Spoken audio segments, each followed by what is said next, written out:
Doctor Baba Saheb Ambedkar open university.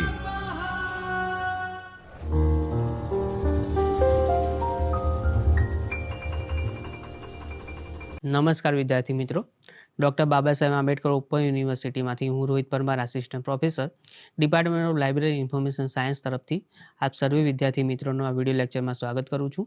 આ video લેક્ચરમાં આપ આજે માહિતી મેળવશો એમલિસના પેપર નંબર ML2 103ના યુનિટ નંબર 3 કે જેનું નામ છે પ્રોગ્રામિંગ। તો આ વિડીયો લેક્ચરમાં આપ પહેલાં પાર્ટ 1માં માહિતી મેળવી ચૂક્યા છો કે પ્રોગ્રામ શું છે, પ્રોગ્રામિંગ લેંગ્વેજ શું છે। હવે આ પાર્ટ 2માં આપણે પ્રોગ્રામ વિકાસ જીવન સાયકલ એટલે કે પ્રોગ્રામ ડેવલપમેન્ટ લાઈફ સાયકલ શું છે અને તેના અલગ અલગ તબક્કાઓ કયા છે તેના વિશે માહિતી મેળવીશું।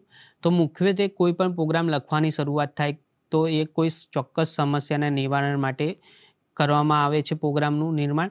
તો પ્રોગ્રામ નિર્માણ કરવામાં આવે તો કયા કયા તબક્કાઓ ફોલો કરવામાં આવે છે તેની માહિતી આમાં આપ ચાર્ટમાં જોઈ શકો છો। તો પહેલો તબક્કો છે પ્રોબ્લેમ ડેફિનેશન, બીજો તબક્કો છે પ્લાનિંગ અને અલ્ગોરિધમ ડિઝાઇન, ત્રીજો તબક્કો છે કોડિંગ, ચોથો તબક્કો છે કમ્પાઇલેશન અને એક્ઝિક્યુશન, પાંચમો તબક્કો છે ટેસ્ટિંગ અને ડીબગિંગ, છઠ્ઠો તબક્કો છે ડોક્યુમેન્ટેશન અને સાતમો તબક્કો છે મેન્ટેનન્સ। આવા એક પછી એક તબક્કાઓ કેવી રીતે કાર્ય કરે છે, તેના હેતુ શું છે તેના વિશે માહિતી મેળવીએ તો પહેલો તબક્કો છે પ્રોગ્રામ ડેફિનેશન એટલે સમસ્યાની ઓળખ કે આપણે કયા સમસ્યાના નિરાકરણ માટે આ પ્રોગ્રામ લખીએ છીએ।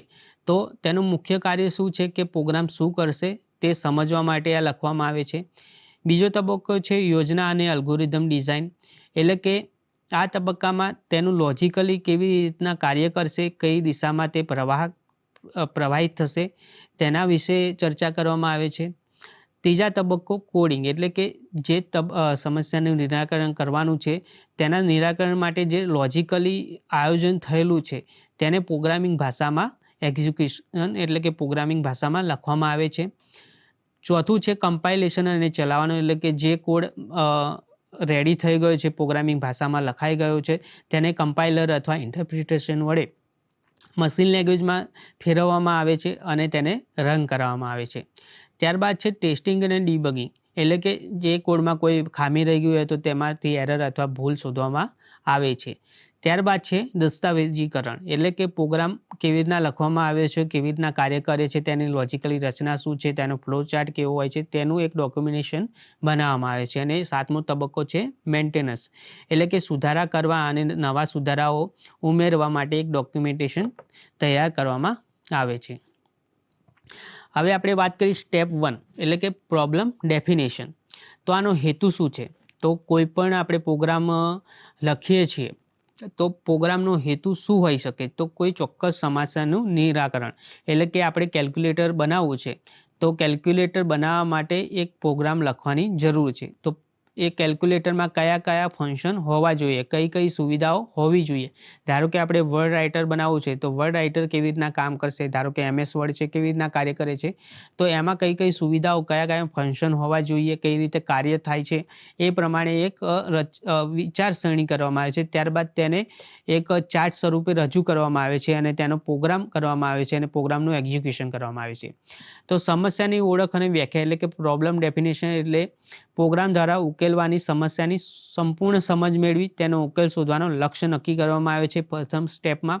હવે એમાં કઈ કઈ વાતની ચર્ચા કરવી જરૂરી છે, તો કઈ સમસ્યા છે તે જાણવી જરૂરી છે। બીજું કે ઇનપુટ અને જરૂરી આઉટપુટ શું હોઈ શકે તે નક્કી કરવામાં આવે છે। શરતો અને મર્યાદાઓ શું હોઈ શકે તે નક્કી કરવામાં આવે છે। ધારો કે આપણે ઉદાહરણ લઈએ કે વિદ્યાર્થીના 5 વિષયના ગુણ સરેરાશ કાઢવાનો પ્રયાસ કરવો છે એટલે કે કોઈ પણ એક ક્લાસ છે તેમાં 5 વિદ્યાર્થીઓના સરેરાશ ગુણ છે એ એડ કરીને એનું સરેરાશ શું હોઈ શકે તે કાઢવા આઉટપુટ દર્શાવવા માટે એક પ્રોગ્રામ લખવાની જરૂર છે। તો તે કેવી રીતના કાર્ય કરશે એના વિશે આપણે માહિતી મળીએ તો બીજા તબક્કામાં શું થશે, યોજના અને અલ્ગોરિધમ ડિઝાઇન નક્કી થશે એટલે કે પ્લાનિંગ અને અલ્ગોરિધમ ડિઝાઇન નક્કી કરવામાં આવશે। તો એનો હેતુ શું હોઈ શકે? તો પ્રોગ્રામ લખતા પહેલાં તેનો લોજિક અલ્ગોરિધમ કે ફ્લો ચાર્ટ તૈયાર કરવામાં આવે છે। ત્યારબાદ સ્ટેપ બાય સ્ટેપ અલ્ગોરિધમ લખવામાં આવે છે. ત્યારબાદ ફ્લોચાર્ટ તે પ્રમાણે તૈયાર કરવામાં આવે છે. ત્યારબાદ વેરિયેબલ અને કંટ્રોલ સ્ટ્રક્ચર એટલે કે ઇફ અને લૂપ જેવા ફંક્શન ક્યાં આપણે પ્લેસ કરી શકીએ તે નક્કી કરવામાં આવે છે. હવે ઉદાહરણ જોઈએ તો સૌથી પહેલાં એ પ્રોગ્રામને સ્ટાર્ટ કરવામાં આવે છે. ત્યારબાદ 5 ગુણનો આપણે સરેરાશ કાઢવો છે તો 5 ગુણ અલગ અલગ વિદ્યાર્થીઓના 5 ગુણ જે ગુણ એમને મેળવેલા છે તે ગુણ એક પછી એક ઇનપુટ કરવામાં આવે છે પ્રોગ્રામમાં. ત્યારબાદ ત્રીજું સ્ટેપ શું હોઈ શકે તે 5 ગુણ જે ઇન્ક્લુડ કરવામાં આવ્યા તેનું સરવાળો કરવામાં આવે છે એટલે કે એનો સમ કરવામાં આવે છે. ત્યારબાદ શું હોઈ શકે કે સરેરાશ કાઢવામાં આવે છે કે સરેરાશ એટલે કે જે 5 ગુણ છે તેનું ટોટલ અને 5 વિદ્યાર્થીઓ છે એટલે કે ડિવાઈડ બાય 5. પછી પાંચમું સ્ટેપ છે સરેરાશ દર્શાવવામાં આવે છે કે જે 5 ગુણોનો સરવાળો કર્યો અને તેને ભાગ્યા 5 કર્યા તો એનો જે આઉટપુટ આવ્યો તે ડિસ્પ્લે કરવામાં આવે છે. અને ત્યારબાદ છઠ્ઠું સ્ટેપ છે તે પ્રોગ્રામ એન્ડ કરવામાં આવે છે. આ રીતે કોઈ પણ પ્રોગ્રામની શરૂઆત કરવામાં આવે છે, ઇનપુટ આપવામાં આવે છે, ત્યારબાદ એનો આઉટપુટ દર્શાવવામાં આવે છે અને પ્રોગ્રામ એન્ડ કરવામાં આવે છે. ત્રીજું સ્ટેપ છે કોડિંગ એટલે કે આપણે ફ્લોચાર્ટ ડિઝાઇન કરી નાખ્યું કે આ રીતે કાર્ય કરશે. હવે એનું કોઈ પણ જે પ્રોગ્રામિંગ લેંગ્વેજ છે તેમાં પ્રોગ્રામ લખવામાં આવે છે તો તેનો હેતુ શું કે આપણે જે તૈયાર કરેલું અલ્ગોરિધમ છે તે પ્રોગ્રામિંગ ભાષા દ્વારા લખવામાં આવે છે.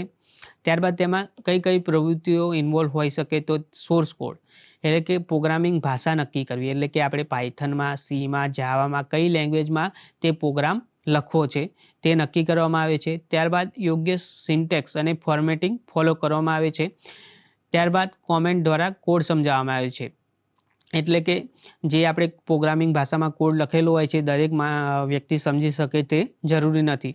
તો જે કોડ લખેલો છે તેની પાસે સિન્ટેક્સ દ્વારા રિમાર્કમાં તેનું જે કાર્ય હોય છે તે દર્શાવવામાં આવે છે કે તે કોડ શું કાર્ય કરવામાં એનું શું આઉટપુટ હોઈ શકે અને શેના માટે તે લખાયેલો છે.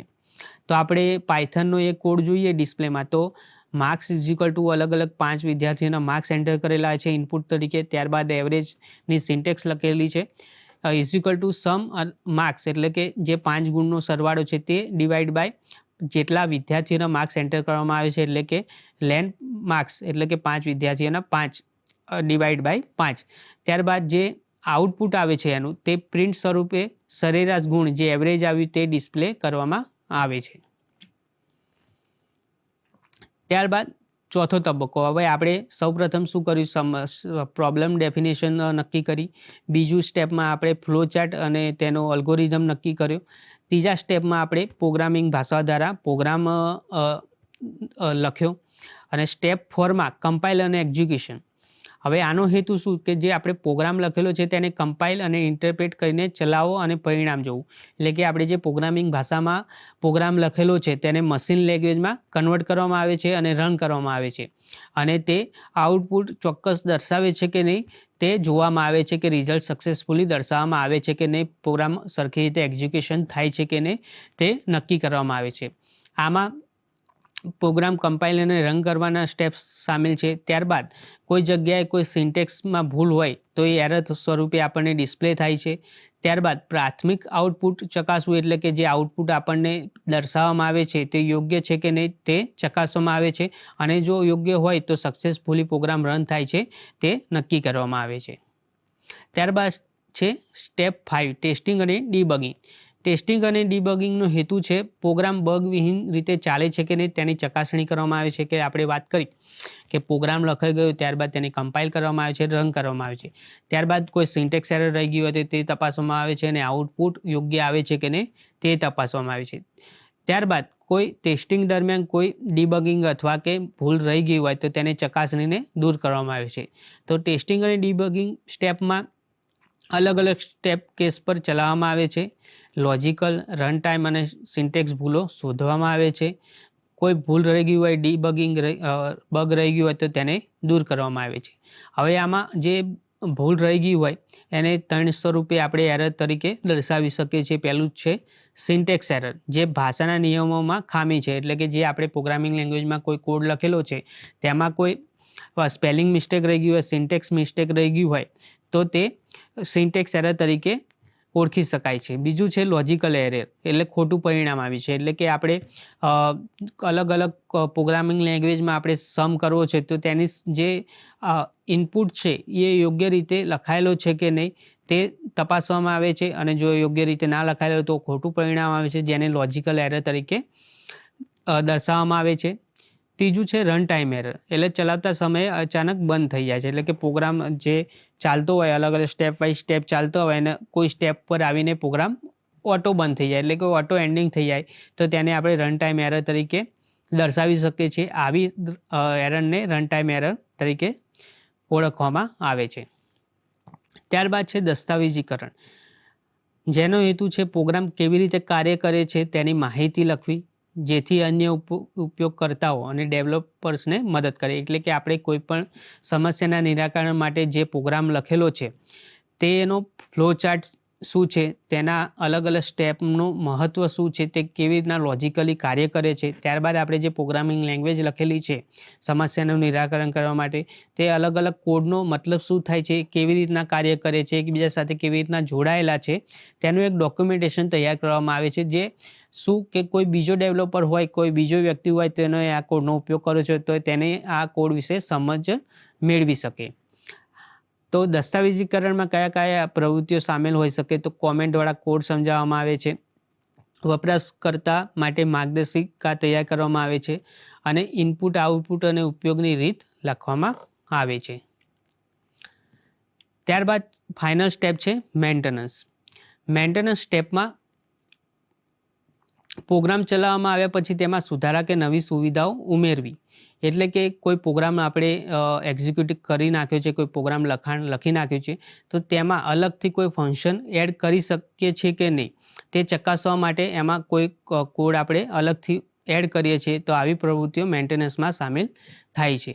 તેમાં યુઝર દ્વારા દર્શાવેલ ભૂલ સુધારી શકાય છે. એટલે કે કોઈ ડીબગ રહી ગયું હોય, ધારો કે અત્યારે આપણે જાણીએ છીએ કે મોબાઈલનો આપણે ઉપયોગ કરતા હોઈએ તો દિવસે ને દિવસે, અઠવાડિયે, 15 દિવસે અલગ અલગ તેની જે ઓએસની અપડેટ આવતી રહેતી હોય છે. આજે કોઈ નવી અપડેટ આવીને આપણે ઇન્સ્ટોલ કરી તો તેના લીધે યુઝરને કોઈ તકલીફ આવે છે, એમાં કોઈ બગ રહી ગઈ છે, તો તે જે ડોક્યુમેન્ટેશન કોડ હોય છે, બરાબર, તેનો ઉપયોગ કરીને તેમાં જે આ ભૂલ શેના લીધે આવે છે, બેટરી ડેમેજ વધારે થાય છે તો શેના લીધે થાય છે, કઈ એપ્લિકેશનનો વધારે ઉપયોગ થાય છે જેના લીધે આ થઈ શકે છે, તેને દૂર કરવામાં આવે છે અને નવું અપડેટ આપવામાં આવે છે. આ પ્રકારની જે પ્રવૃત્તિઓ છે તે મેન્ટેનન્સ સ્ટેપમાં સામેલ કરવામાં આવે છે. ત્યારબાદ છે નવી સુવિધાઓ ઉમેરવી અને પ્રદર્શન સુધારવું, એટલે કે નવી ફંક્શન એડ કરવા. ત્યારબાદ જે આપણે યુઝર ઇન્ટરફેસ હોય તેમાં નવીનતાઓ એડ કરવી. આ બધા જે સ્ટેપ છે તે મેન્ટેનન્સ સ્ટેપમાં સામેલ કરવામાં આવે છે.